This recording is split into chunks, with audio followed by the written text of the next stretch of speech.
குடியரசு கட்டுரை ஜூலை 26, 1925. ஈரோடு முனிசிபல் நிர்வாகம். பழைய கருப்பன். நான் யார்? பழைய கருப்பன் என்பவர் யார் என்று அநேகர் என்னையே கேட்டார்கள். அவ்வப்பொழுது என் மனதில் தோன்றின பதிலை அவரவர்களுக்கு சொன்னேன். சிலருக்கு திருப்தி, சிலருக்கு அதிருப்தி. உலகத்தில் எல்லாருக்கும் நல்லவனாய் எல்லாரையும் திருப்தி செய்ய நினைப்பது முடியாத காரியம். அவ்வித முயற்சி கிழவனும் மகனும் கழுதையும் என்ற கதையாய்த்தான் முடியும். ஆகையினால் அதிருப்தியினால் நான் கவலைப்படவே இல்லை. ஆனால் இந்த கேள்வியில் அடங்கி கிடக்கிற ஒரு உண்மையே எல்லாரும் அறிந்து கொள்ள வேண்டும். விஷயம் முக்கியமா, விஷயகர்த்தா முக்கியமா என்பதுதான். விஷயகர்த்தா முக்கியத்தினால்தான் இந்த கேள்வி பிறந்தது என்று அறிந்தேன். விஷயகர்த்தாவை குறித்துதான் விஷயம் நல்லது கெட்டது என்பதை தீர்மானித்துக் கொள்ள வேண்டுமென்று நமது ஜனங்கள் வாழ்ந்து வருகிறார்கள். இத்தகைய மனப்பான்மைதான் நம்மையும் நமது நாட்டையும் தற்கால கதிக்கு கொண்டு வந்துவிட்டது. நான் யாராயிருந்தாலும் சொன்னதெல்லாம் சரியென்று தோன்றினால் அந்த குறை நிவர்த்திக்க பாடுபடுங்கள். இல்லையேல் இன்னமும் பாடுபட்டுக் கொண்டிருங்கள்.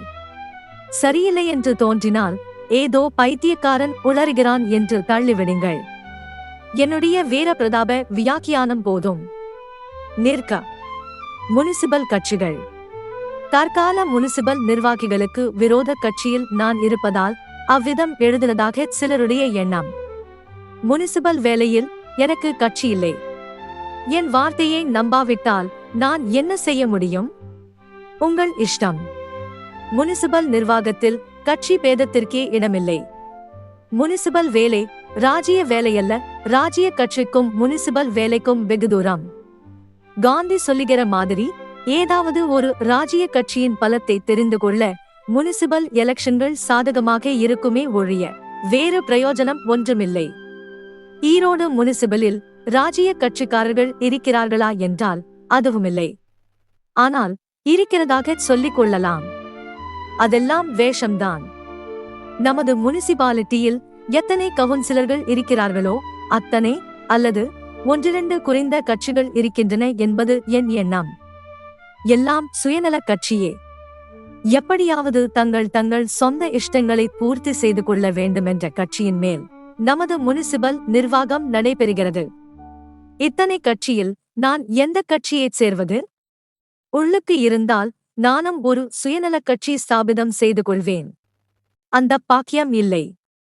முனிசிபாலிட்டியில் தற்காலம் நடக்கும் அரசாங்கத்தை முன்னிட்டு இரண்டே கட்சிகள்தான் இருக்க முடியும். ஒன்று அரசாங்க கட்சி, மற்றொன்று ஜனங்கள் கட்சி. இதை தவிர வேறு கட்சிகள் இருக்க வழியே கிடையாது. ஆனாலோ மேலே சொன்ன மாதிரி நமது முனிசிபாலிட்டியிலோ ஒவ்வொருவரும் தனி கட்சி. இதுவும் ஒரு காட்சிதான். ஈரோடு ஜனங்கள் இந்த காட்சியை கண்டுகளிக்கும்படியாக கேட்டுக்கொள்கிறேன். சென்னை கவர்னர் நீடூழி வாழ்க. சென்னை கவர்னர் நீடூழி வாழ. ஈரோட்டார் ஒவ்வொரு கோயிலிலும் அர்ச்சனைகளும் பூஜைகளும் செய்யும்படியாக கேட்டுக்கொள்கிறேன். அந்த புண்ணியவானால் அல்லவா லார்டு நேப்பியர் வீதி நடக்கிறதற்கு யோக்கியமாயிற்று. ஈரோடு ஜனங்களின் எலும்பு தோல் போர்த்த பாதங்களுக்கு பரிதாபப்படாமல் போனாலும் கூட சென்னை கவர்னருடைய மோட்டார் வண்டி சக்கரத்தின் ரப்பர் தேய்ந்து வருத்தப்படுமே என்று தங்கள் கண்ணில் பட்டது போல எண்ணி முனிசிபாலிட்டியார் இந்த உபகாரம் செய்ததற்கு என்னுடைய மனப்பூர்வமான வந்தனம். கவர்னருக்கு ஒரு வேண்டுகோள். கவர்னருக்கு ஒரு வேண்டுகோள் செய்து கொள்ள விரும்புகிறேன். ஈரோட்டாரும் என்னோடு கோவிந்தா போடுவார்கள் என்ற நம்பிக்கையுண்டு. கூடிய சீக்கிரத்தில் ஈரோடு வீதிகளில் சென்னை கவர்னர் மோட்டார்களில் ஒரு தெருவு கூட விடாமலும் ஊர்கோலம் வரும்படியாக தம்முடைய அலுவல் திட்டத்தை போட்டுக்கொள்ள வேண்டுமென்பதே எனது வேண்டுகோள். அவ்விதம் அவர் வருவாரானால் வீடு தவறாமல் பூர்ணகும்பம் ஆலாத்தி முதலியவைகள் எடுப்பதற்கு வேண்டிய ஏற்பாடுகள் செய்ய என் முழுமனதுடன் நாய் போல் உழைக்கிறேன். கேட்டால் கேளுங்கள். முனிசிபல் கவுன்சிலர்களுக்கு ஒரு வேண்டுகோள். என்னுடைய நான் நம்புகிறபடி ஈரோட்டு ஜனங்களுடைய வேண்டுகோளின்படி சென்னை கவர்னரை ஈரோட்டுக்கு அழைத்து வர தங்களால் ஆன முயற்சி செய்யும்படி வேண்டுகிறேன். அவ்விதம் செய்வார்களாகில் அவர்களுக்கும் கவர்னருக்கு செய்யும் மரியாதைகளை வேறொரு நாளில் செய்ய வஞ்சகமில்லாமல் பாடுபடுகிறேன். இப்பொழுது ரூபாய் செலவழித்தார்கள் என்று கேள்வி. அப்பொழுது அந்த தொகைக்கு முன்னால் இன்னொரு 0 சேர்த்துக்கொள்ள மனப்பூர்வமாய் ஆதரவளிக்கிறேன். ரோடு போட்ட செலவு என்ன? கவர்னர் மோட்டார்கள் போக ரிப்பேர் செய்த ரோட்டிற்கு என்ன செலவு ஆயிற்று என்பதை அறிய ரொம்ப ஆவல். என் ஆசை நிராசை என்பது தெரியும். ஆவலை அடக்க முடியாமல் வெளியிட்டேன். அவ்வளவுதானே நான் செய்ய முடியும். இதற்கு முன்னால் அந்த ரோட்டிற்கு ஆன ரிப்பேர் செலவுகளையும் இப்பொழுதான செலவையும் பார்த்து உண்மையை வெளியிடுவார்களா என்று கேட்கிறேன். ஆனால் இன்னொரு சங்கதி, மேட்டூர் அணை பணத்திலிருந்து இந்த ரோடு ரிப்பேர் செய்தார்கள் என்று ஒருவர் சொல்லுகிறார். எது உண்மை என்று எனக்கு தெரியவில்லை. எல்லாம் அறிந்தவர்கள் மௌன விரதம் சாதிக்கிறார்கள். ஈரோடு ஜனங்கள் வாயில்லா பூச்சிகள் மாதிரி இருக்கிறார்கள். யாரை நோவது என்று தெரியவில்லை. என்னை பொறுத்த மட்டிலும் கல்லை குத்தி கை நோவது என்று சொல்வது வெட்கமாக இருக்கிறது. எலெக்ஷன் காலத்தில் ராப்பகலாக ஓடியாடி திரிந்து ஆசை வார்த்தைகளை காட்டி ஏமாற்றினவர்களை பிரதிநிதிகளாக அனுப்பிவிட்டு நமது வார்த்தைகளுக்கு காது கொடுத்து கேட்க மாட்டேன் என்கிறார்களே என்று ஜனங்கள் முணுமுணுக்கிறதில் பிரயோஜனம் என்ன? இனிமேலாவது புத்திசாலித்தனமாக நடந்து கொள்வீர்களா என்றுதான் ஈரோடு ஜனங்களை நான் இப்போது கேட்கிறேன். வரவேற்புக்கு 100 ரூபாய். நமது முனிசிபல் கவுன்சிலர்களின் ராஜாபிமானத்தை எந்த அளவுகோல் கொண்டு அளப்பதென்று தெரியவில்லை. இவ்வளவு ராஜாபிமானத்திற்கு அவசியம் சன்மானங்கள் பெற வேண்டியவர்களே. ஆனால் பாவம், இன்னும் 5-6 மாதங்கள் காத்திருக்க வேண்டும் என்பதுதான் என்னுடைய வருத்தம். நமது ராஜாவின் பிறந்த தினம் போய்விட்டது. அப்பொழுதே பட்டங்களும் செலவாய்விட்டன. இந்த பாழன் கவர்னர் ராஜா பிறந்த தினத்திற்கு முன்னாலேயே வந்திருக்க கூடாதா? சிந்தின பாலுக்கு அழுது என்ன செய்வது? புதுவருஷ பிறப்பை நான் எண்ணிக்கொண்டிருக்க வேண்டியதை தவிர வேறு வழியில்லை. விதி யாரை விட்டது?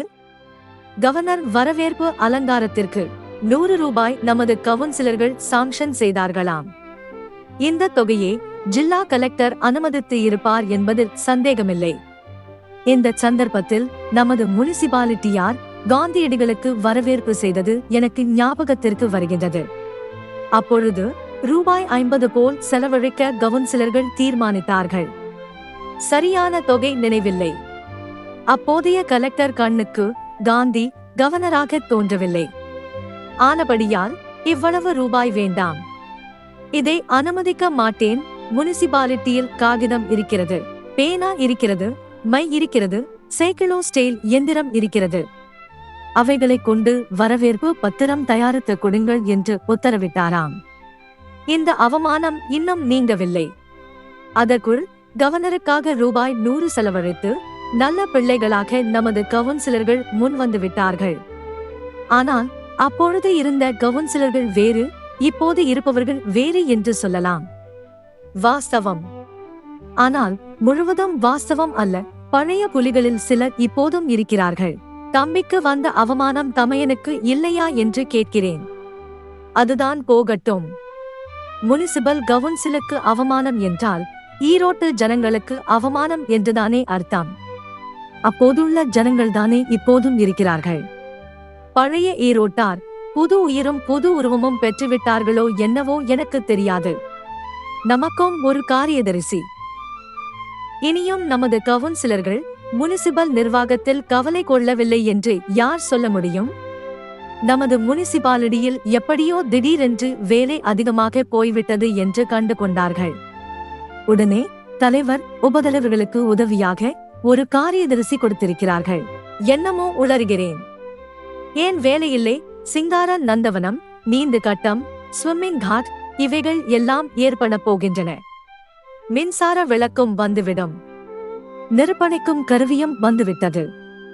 ஈரோட்டிற்கு அக்கினி பகவான் பிரவேசம் செய்ய நமது கவுன்சிலர்கள் விண்ணப்பம் போட்டுவிட்டார்களோ என்னமோ இன்னமும் தெரியவில்லை. அது கிடைக்கிறது. இவ்வளவு புதிய வேலைகள் உண்டாகும் போது உதவிக்கு இன்னொருவர் வேண்டாமா?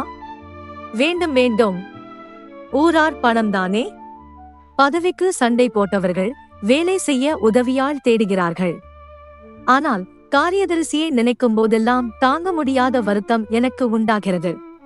நமது முனிசிபல் ஆட்சியோ இரட்டை ஆட்சி, இதில் எந்த பகுதி ஆட்சிக்கு அடங்கினவர் அவர் என்பதுதான் எனது பிரச்சனை.